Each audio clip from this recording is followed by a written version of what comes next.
রান্না মানে শুধুই স্বাদ নয়, প্রতিটি রান্নার পেছনে লুকিয়ে থাকে ভিন্ন চিন্তা, ভাবনা, ভিন্ন আবেগ এবং ভিন্ন ভিন্ন কিছু গল্প। সেই গল্পগুলোকে, বিশেষ করে দেশীয় রান্নাগুলোকে গ্লোবাল প্ল্যাটফর্মে সুন্দর করে যাতে উপস্থাপন করা যায়, সেই লক্ষ্য নিয়েই হয়েছিল স্টারশেফ ফিউশন কিচেন। এই আয়োজনটির দ্বিতীয় আসরে দর্শকদের জন্য সুযোগ ছিল তাদের ফিউশন রেসিপিগুলো পাঠানোর। দারুণ সাড়া পাওয়া গিয়েছিল এবং অসংখ্য রেসিপির মধ্য থেকে বাছাই করে নেওয়া হয়েছিল 60 জন রেসিপিদাতাকে। তাদেরকে নিয়ে হয়েছিল লাইভ সেশন, যেখান থেকে বাছাই করা হয়েছে সেরা 10 জনকে। এবার এই সেরা 10 জনকে নিয়ে শুরু হয়েছে cooking reality show Star Chef fusion chef. কি হতে যাচ্ছে আয়োজনে, কে হতে যাচ্ছে সেরাদের সেরা, কি কি নতুন রান্না হচ্ছে, ফিউশনে কি হচ্ছে এবং কোন 3 জন পাচ্ছেন 40 লক্ষ টাকার পুরস্কার। এই অসংখ্য প্রশ্ন দর্শকদের মনেও আছে, আমার মনেও আছে। আয়োজনের কিছু অংশ কিন্তু এরই মধ্যে শুরু হয়েও গেছে। পুরো আয়োজনটা নিয়ে আমরা সবাই জানতে চাই, আর সেই আয়োজন নিয়ে জানানোর জন্য আমার সঙ্গে আছেন আয়োজনের সাথে সম্পৃক্ত এক ঝাঁক গুণী মানুষ। সবাইকে স্বাগত জানাচ্ছি প্রথম আলো.com-এর আয়োজনে স্টারশেফ ফিউশন শেফ থিঙ্ক ডিফারেন্টলি অনুষ্ঠানে। আমি নীলহুরে জাহান আছি, আর আমার সঙ্গে আছেন একজন বিখ্যাত অভিনয় শিল্পী, আমাদের সকলের প্রিয়মুখ and a food enthusiast, Afsana Mimi. Good to have you. সাথে আছেন দেশের দুজন প্রখ্যাত শেফ, পরিচয় করিয়ে দিচ্ছি, শেফ তারেক এবং শেফ আসাদুজ্জামান আসাদ। এবং সাথে আছেন এই পুরো আয়োজনটির A to Z, যার নখদর্পণে, যিনি শুরু থেকেই আছেন স্টারশেফ ফিউশন কিচেন থেকে শুরু করে এবার স্টারশেফ ফিউশন শেফ রিয়ালিটি শোয়ের উপস্থাপক হিসেবে আরেকজন পছন্দের মানুষ। যদি উপস্থাপক ছাড়া অন্য পরিচয় আছে, তবে আপাতত আজকে এই পরিচয়টি মুখ্য, মাসুমা রহমান নাবিলা। হ্যালো নীল, কেমন আছো? খুব ভালো। Hello everyone. দেশের প্রথম একটি ফিউশন কুকিং রিয়ালিটি শো এবং এত বড় আয়োজনে এত দারুণভাবে শুরু হয়েছে, দারুণ সাড়া জাগিয়েছে। কিন্তু আমার মনে হয় আমার মতো অনেকের মনে অনেক প্রশ্ন আছে। আমি আপনাদের সবার কাছ থেকে একটু একটু করে জানতে চাই যে এখন কি অবস্থা। আমি নাবিলার কাছে একটু প্রথমেই জানতে চাই, যেহেতু ইউ আর দি ওয়ান, যে শুরু থেকে এখন পর্যন্ত বা শেষ পর্যন্ত থাকবেন, সব কিছুতে আছেন, আপনার জন্য পুরো অভিজ্ঞতাটা কেমন ছিল? আমার জন্য পুরো অভিজ্ঞতাটা খুবই দারুণ, মানে অনেক বছরের বলা যায়, 2 বছর তো মিনিমাম বলা চলে। কারণ স্টারশিপ ব্র্যান্ড এবং সেই সাথে আমা আটা ময়দা সুজি পাশাপাশি, এই দুটো ব্র্যান্ডের সঙ্গেই কিন্তু আমি শুরু থেকেই সম্পৃক্ত। এবং আমি যখন এই ব্র্যান্ডের সঙ্গে যুক্ত হয়েছি, তখন থেকে আমি দেখেছি যে নেপথ্যে যারা রয়েছেন তারা সবচেয়ে বড় ফুড এনথুজিয়াস্ট। অ্যাকচুয়ালি সবসময় তাদের লক্ষ্য এটা ছিল যে আমাদের দেশীয় যে স্বাদ, সেই স্বাদটা যাতে আমরা গ্লোবালি পৌঁছে দিতে পারি, এবং সেই দেশীয় স্বাদ এবং একটু বিদেশি প্রেজেন্টেশন, সেই দুটোর মিশেলকে এক করে যাতে বিদেশি যারা রয়েছে, যারা আমাদের ফরেন গেস্টস আমাদের দেশে আসে, তাদেরকে যাতে আমরা আমাদের স্বাদ দ্বারা কেটার করতে পারি, আপ্যায়ন করতে পারি। অনেক সময় হয় না যে আমাদের দেশীয় যেই কুইজিনটা, এটা হয়তো লুক একরকম, অনেক সময় সেই লুকটা দেখে হয়তো ভিনদেশি অনেকে ট্রাই না করতেও চাইতে পারে, কিন্তু প্লেটিংটা যদি আমরা এমনভাবে করি যে এটা ওদের জন্য ফ্যামিলিয়ার একটা প্লেটিং লাগবে, সেক্ষেত্রে হয়তো তারা সেটা ট্রাই করবে এবং সেই সাথে আমাদের দেশীয় যে স্বাদ সেটা তাদের কাছে পৌঁছে যাচ্ছে।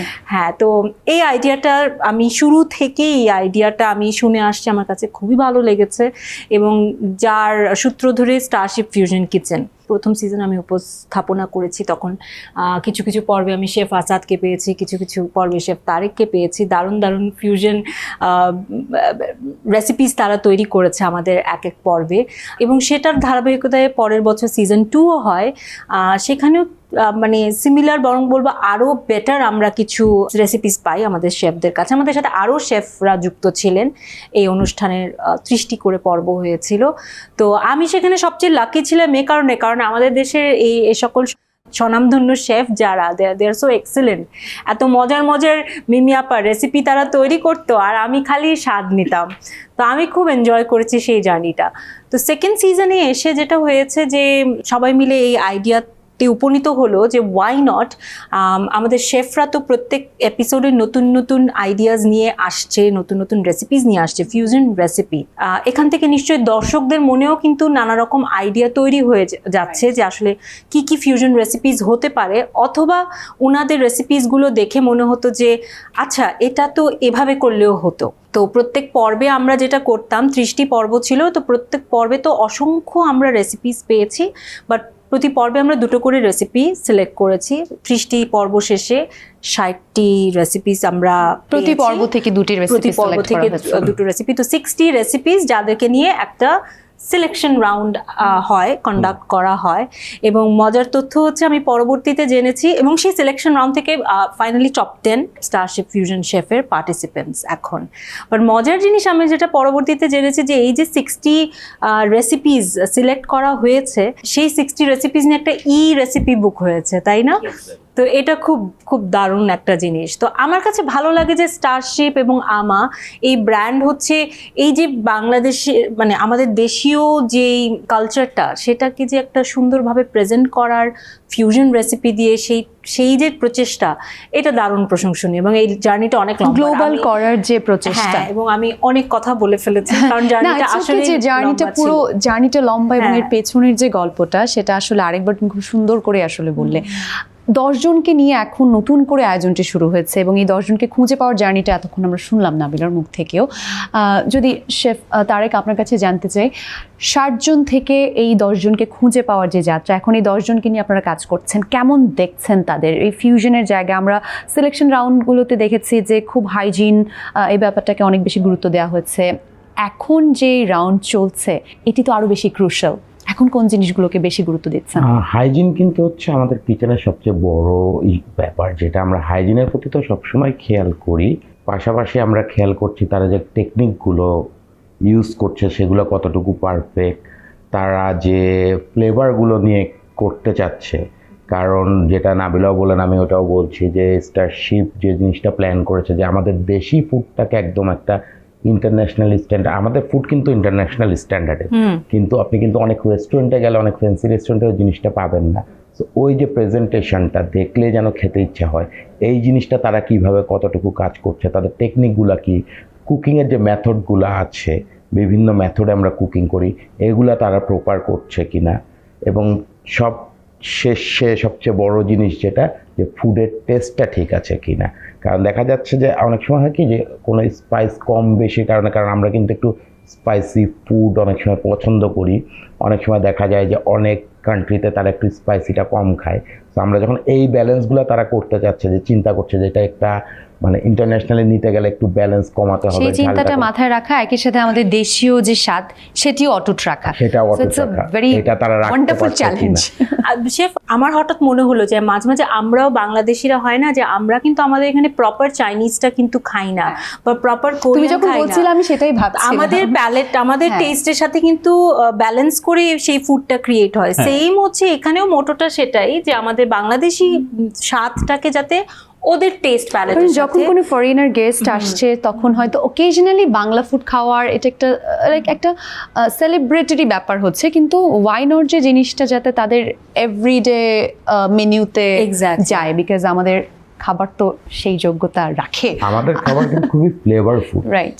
আমি যদি আমাদের দেশীয় খাবার নিয়ে যখনই আসি, আমাদের দেশীয় খাবার কিন্তু খুবই ফ্লেভারফুল, মানে আমরা বিভিন্ন ধরনের খুব ফ্রেশ হার্বস আমরা আমাদের ফুডে ইউজ করি, আমরা স্পাইস ইউজ করি, কিন্তু আমরা কিন্তু হট স্পাইসটা খুব কম ইউজ করি, আমরা কিন্তু খুব মানে মাইল্ড স্পাইস নিয়ে কাজ করি।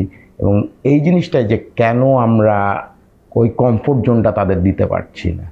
ওয়েল, আফসানা মিমি, আপনি তো বিচারক হিসেবে যুক্ত হয়েছেন নতুন করে এখানে, এই 10 জনকে কেমন লাগছে? এবং এই যে আমি ফিউশন বারবার শুনছি, এই যে দেশীয় রান্না একই সাথে গ্লোবাল থট মাথায় রেখে অনেকটা তো আপনি পথ, অনেক না কিছুটা পথ আমি জানি যে কিছু রেকর্ডিং হয়েও গেছে, 2-1 দিনের মধ্যে আপনারা দেখতে পাবেন। তো আমরা কতটুকু জানতে পারি আপনার কাছে বেস্ট কি লেগেছে, কোন ফিউশন রেসিপিটা দেখেই খেতে ইচ্ছে করেছে? আসলে যেটা হয় আর কি, এরকম একটা বড় প্ল্যাটফর্মে টপ পার্টিসিপেন্টস যখন একসাথে হয়, তো ওদের তো একটু নার্ভাস থাকলেই শুরুর দিকে।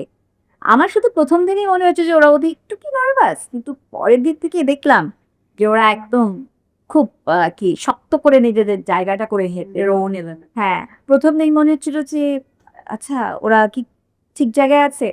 পরের দিন থেকে দেখছি যে ওরা নিজেদেরকে একদম নতুন করে ঢেলে সাজিয়ে এবং নতুন নতুন করে চ্যালেঞ্জগুলো নিচ্ছে, উল্টো আমাদের থেকে চ্যালেঞ্জ ছুঁয়ে দিচ্ছে যে আমরা বুঝতে পারছি না যে আমরা আসলে কাকে নির্বাচন করব এবং কাকে এলিমিনেট করবো, এরকম একটা জায়গায় আমরা চলে যাচ্ছি। আর খাবার নিয়ে অনেক গল্প হচ্ছিল না, বাঙালি খাবার নিয়ে, তো আমাদের তো আসলে যেমন আমরা দেখি যে আমাদের রেস্তোরাঁতে আমরা একদম আলাদা করা থাকি যে এই রেস্তোরাঁতে বাঙালি খাবার পাওয়া যায়, বাকি রেস্টুরেন্টগুলোতে দেখা যায় যে নানান রকমের খাবার পাই আমরা, কিন্তু আমাদের এই খাবারে যখন ফিউশন হয়ে বাঙালি খাবারটা, কারণ আমাদের খাবার সাইডটাও দেখবেন আমরা হাত দিয়ে খাই, আমরা একটু কবজি ডুবিয়ে খাই, আমাদের রান্নাগুলো একটু ওরকম, এটাকে আসলে গ্লোবাল প্ল্যাটফর্মে নিতে গেলে একদম যখন বাঙালি কুইজিন হিসেবেই যাবে সেটা তো একভাবে যাবে, সেটা তো একটা অথেন্টিক বাঙালি, কিন্তু ফিউশন হয়ে যখন যাবে তখন আমার মনে হয় যে আমাদের যে স্ট্রেংথ এবং আমাদের যে ফুডের যে ভ্যারিয়েশন, এটা কিন্তু দারুণভাবে কাজ করবে, যেটা প্রমাণ কিন্তু আমরা এই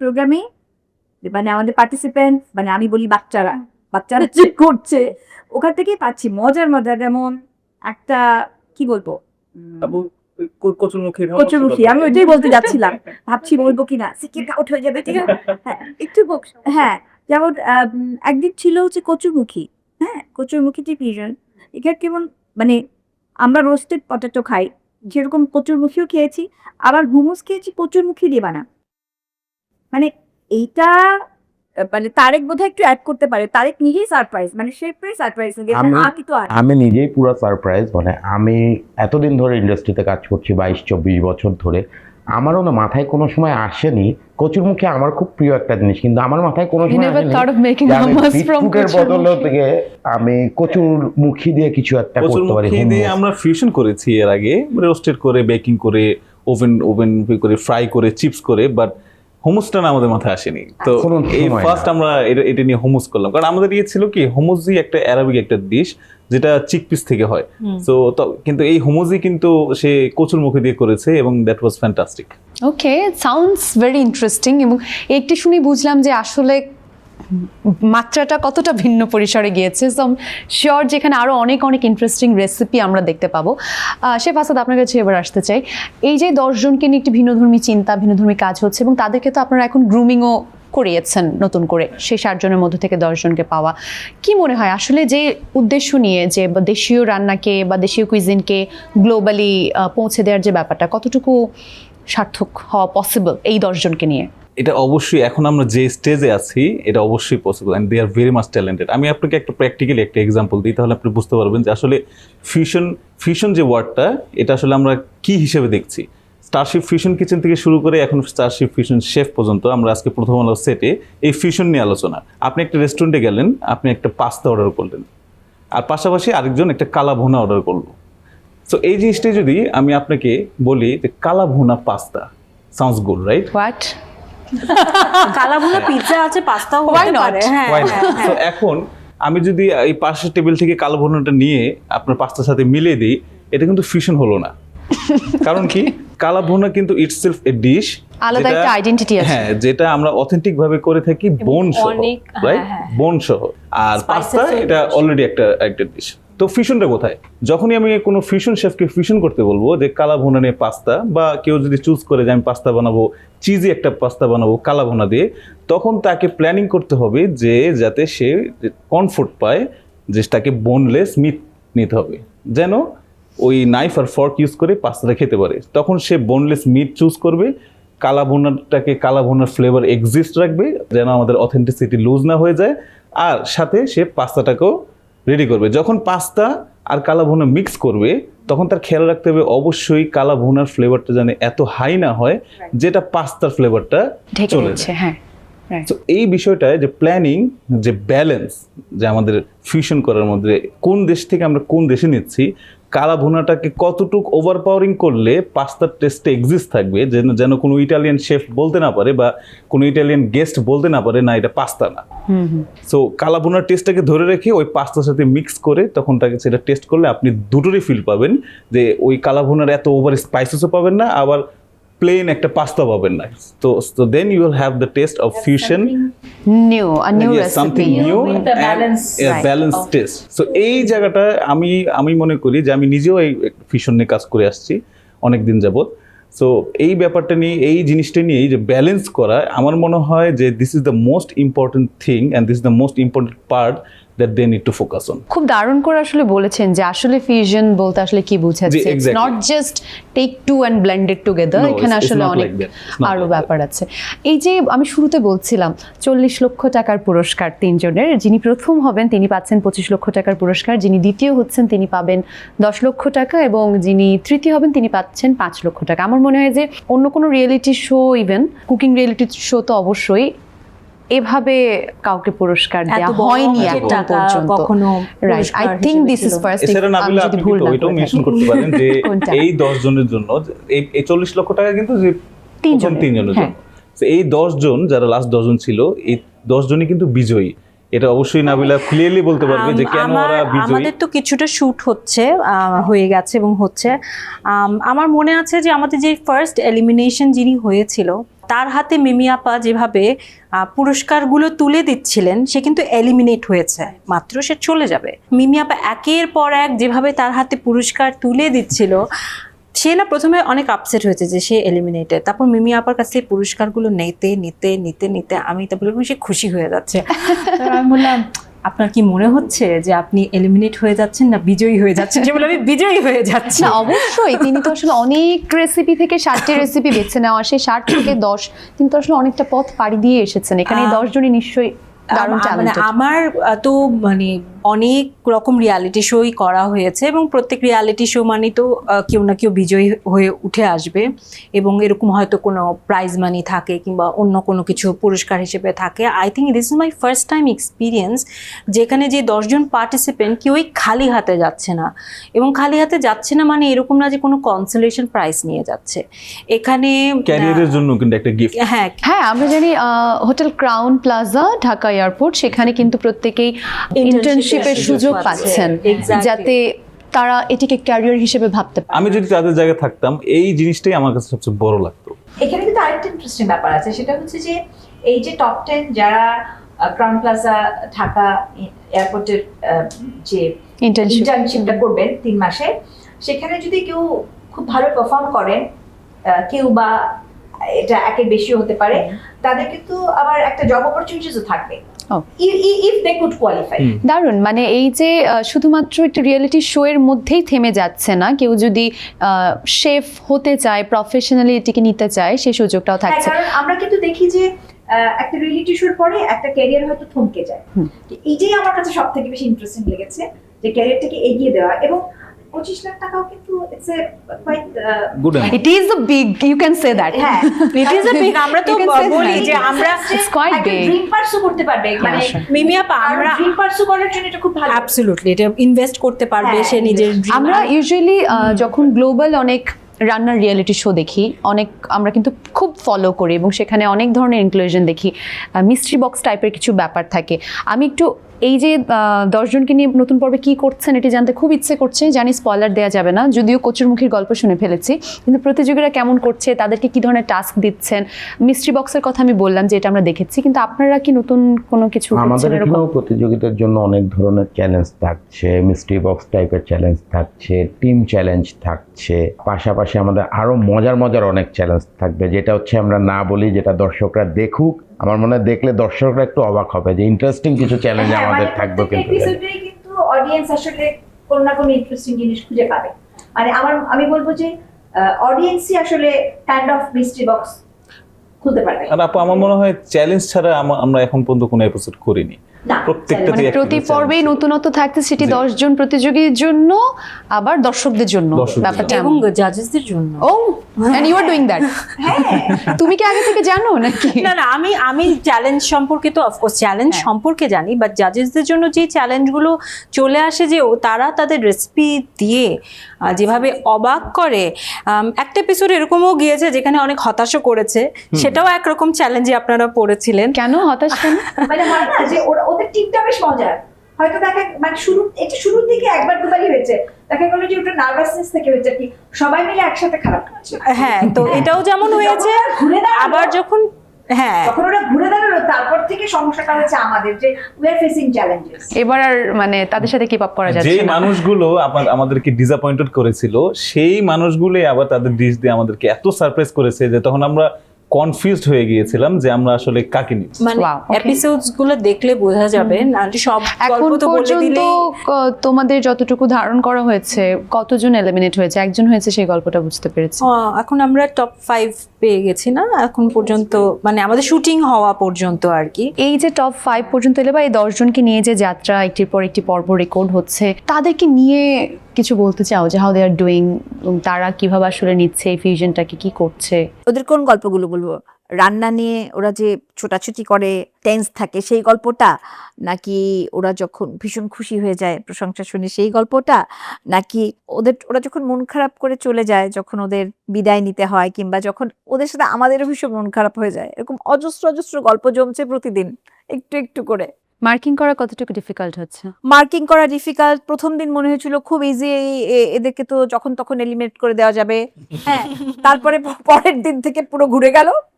এখন আমরা পরীক্ষা দিতে হচ্ছে। পরীক্ষা দিচ্ছি, নাবিলাকে বলি নাবিলা আমাদেরকে একটু সময় লাগবে, তারপরে আমরা কনসাল্ট করতে থাকি। একটু জানতে চাই, জাজেস তারা তো সামনে বসে থাকেন, বিচার করেন, তখন অবশ্যই তাদেরকে একটি বিচারকের পোশাক পরেই আসলে করতে হয়, ভিন্ন ব্যাপার। কিন্তু আপনার তো সুযোগ হয় যে একজন প্রতিযোগীর পেছনের ইমোশন, ক্যামেরার পেছনে সে কতটা নার্ভাস সেটা দেখা, সেগুলো কেমন দেখেছেন? যেমনটা বলেছি এই অনুষ্ঠানে অনেক কিছুই আমার কাছে, মানে অনেক রকমই তো অনুষ্ঠান করেছি, রিয়ালিটি শোজ করেছি, যেমন পুরস্কারের অঙ্কটাও বললাম যে অনেক বড়, সেই সাথে 10 জনের কেউই খালি হাতে যাচ্ছে না এবং যেন তেন পুরস্কার নয়, যেগুলো তাদের অভিজ্ঞতা হয়ে থাকবে এমন পুরস্কার নিয়ে যাচ্ছে। এই জিনিসটা যেমন আমার কাছে নতুন।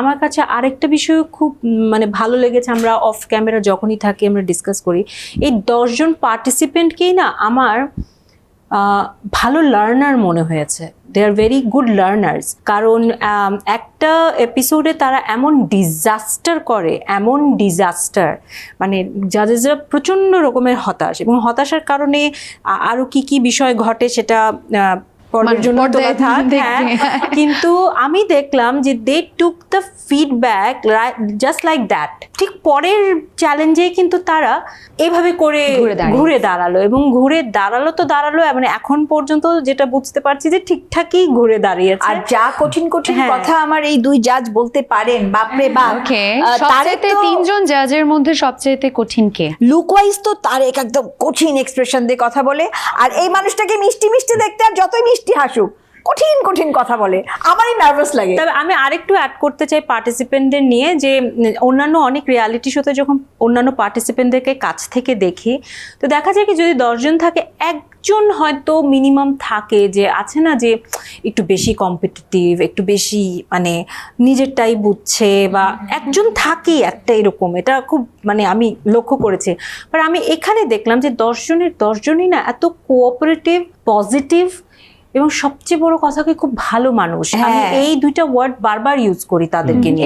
এটা বললে আসলে আমাদের একটা ট্র্যাডিশনাল মানে থাকে না বাঙালিয়ানা কথা, যে পজিটিভিটি খুবই ইম্পর্টেন্ট যে রান্না করছে তার জন্য। কারণ আমাদের কিন্তু একটা আমরা মানি যে হাতের একটি আলাদা স্বাদ আছে, মানে যে রান্না করছে তার ব্যক্তিত্বের একটা ছোঁয়া, তার ভালোবাসার একটা ছোঁয়া খাবারের স্বাদে পৌঁছে যায়। না, এটা না তাদের চোখে মুখে খুব দেখা যায় যে মানে টিম ফিলিংটা খুব ভালো। হ্যাঁ হ্যাঁ, ওদের ফিলিংটা ভালো, ওরা ভালো মানুষ, কথাবার্তা ভেরি, তাদের হাসি, একটা মানুষের কিন্তু হাসিতেই বোঝা যায় যে তার ভেতরটা কেমন। আমি দুই শেফকে একটু জিজ্ঞেস করতে চাই, আপনাদের কি do you have any favourites এর মধ্যে? চুপি চুপি হয়ে গেছে? হ্যাঁ, হয়ে গেছে, না, আমার এখনো হয়নি, কিন্তু আমি এটা বলতে চাচ্ছি। সেটা তো বুঝতে পেরেছি, সেটা বলবেন না। সত্যি হয়ে গেছে? হ্যাঁ, এটা আমার প্রথম দিন থেকেই। আচ্ছা, শেফ তারেক কাউকে পাচ্ছেন না, আপনি পেয়ে গেছেন। নাকি আমার কাছে ধরেন আজকে একজন ফেভারিট হচ্ছে, কিন্তু পরের দিন একজন এমন একটা পারফরমেন্স দেখাচ্ছে, তাহলে আপনি দল পাল্টে ফেলছেন। দল চেঞ্জ করে ফেলতেছে, কনফিউজ করে দিচ্ছে, ওরাই আমাকে কনফিউজ করে দিচ্ছে। তবে আমি দেখলাম যে অবজার্ভ করলাম যে তারা না মানে চ্যালেঞ্জটা খুব পছন্দ করে। যখনই আমরা তাদেরকে কমফোর্ট জোনে দেই বা চ্যালেঞ্জটা একটু সহজ দেই, তারা না মানে আমাদেরকে ডিসঅ্যাপয়েন্টেড করে। কিন্তু যখনই তারা চ্যালেঞ্জ পেয়ে যায় আর খুব অল্প সময়ে যেটা ফুলফিল করতে হবে, রেজাল্টটা খুব পারফেক্ট হয়। আমার মনে হয় এই যে এত খুব দারুণ দারুণ ইনফরমেশন আমি পেয়ে গেলাম, যদিও যেহেতু এখনো এপিসোড অন এয়ার শুরু হয়নি, দেখার সৌভাগ্য এখনো হয়নি, কিন্তু অনেক তথ্য পেলাম এবং দেখার আগ্রহটা আরও বেড়ে গেছে। আমার পক্ষ থেকে বলার থাকবে যে আপনারা যেই চ্যালেঞ্জ ফেস করছেন এটি যাতে আরও বহুগুণ বেড়ে যায়। হ্যাঁ, আমরা ওইটা চাই।